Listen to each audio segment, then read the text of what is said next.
ফিরে আসলাম বিরতির পর।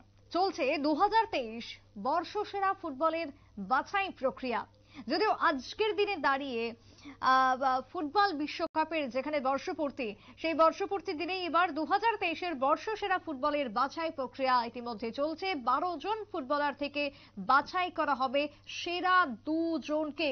দুই বিভাগে ইতিমধ্যেই এগিয়ে রয়েছে মেসি এবং তার সঙ্গে রয়েছেন বনবাতি। চলে যাব আমাদের ক্রীড়া সাংবাদিক বিপ্লব চন্দ্রের কাছে, কথা বলবো। টেলিফোন লাইনে রয়েছে বিপ্লব চন্দ্র। বিপ্লব দা, 2023-এর বর্ষসেরা ফুটবলার কারা হতে চলেছেন, কি মনে হয়?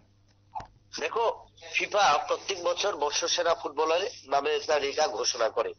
একটা বছরের অন্তিম লগ্নে কিন্তু আরেকটা বছরে, গত বছরে যারা যারা সেরা হয়েছে ফুটবলার পুরুষ এবং মহিলা বিভাগে, এবং সেই ক্ষেত্রে কিন্তু তারা সেই তালিকা অনুযায়ী তাদেরকে বাছাই করা হয়। এবং সেই ক্ষেত্রে আমরা জানি যে 2022 সালে এই সময়ে বিশ্বকাপ ফুটবলের টুর্নামেন্ট, আজকেরই দিনে বিশ্বকাপ ফুটবলে কিন্তু আর্জেন্টিনা চ্যাম্পিয়ন হয়েছিল।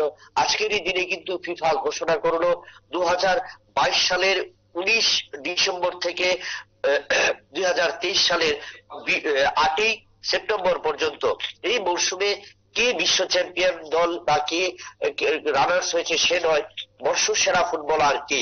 এবং সেই বর্ষসেরা ফুটবলারকে আগামী 15ই জানুয়ারি ফিফা তাদের পুরস্কৃত করবে। এবং সেই ক্ষেত্রে এবারের এই বর্ষসেরা ফুটবলার যে প্রক্রিয়া, এবং তাতে মোট 12 জন ফুটবলারকে বাছাই করা হয়েছিল। এবং যে 12 জন ফুটবলারকে বাছাই করার পর বিভিন্ন দেশের কোচ, অধিনায়ক, সাংবাদিক এবং সমর্থকরা, এবং এই সমর্থকরা কিন্তু তাদের বাছাই করেছেন।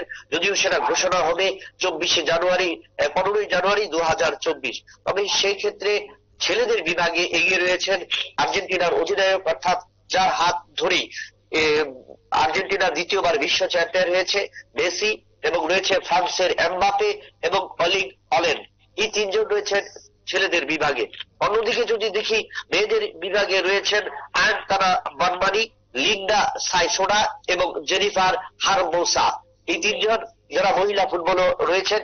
তবে সেই ক্ষেত্রে যারা আগে বাছাই করেছেন, আগে বলেছি যে বিভিন্ন দেশের কোচ, অধিনায়ক, সাংবাদিক, সমর্থক, এবং তাদের বিচারে কার হাতে উঠবে 2023 সালের বর্ষসেরা ফুটবলের পুরস্কার, সেটা কিন্তু দেখতে হবে। তবে সেই ক্ষেত্রে ছেলেদের বিভাগে মেসি এবং মেয়েদের বিভাগে আইতানা বনমাতি কিন্তু এগিয়ে রয়েছেন।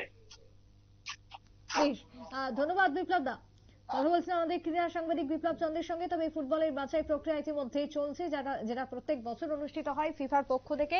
এবং এই বছরের সেই তালিকায় এখনো পর্যন্ত এগিয়ে রয়েছে মেসি এবং বনবাতি। অর্থাৎ মেসি, ফুটবলের আমরা সকলেই চিনি যে মেসি একদিকে যেরকম ছেলেদের বিভাগে এগিয়ে রয়েছেন, অন্যদিকে মেয়েদের বিভাগে বনবাতি এগিয়ে রয়েছেন বলেই খবর।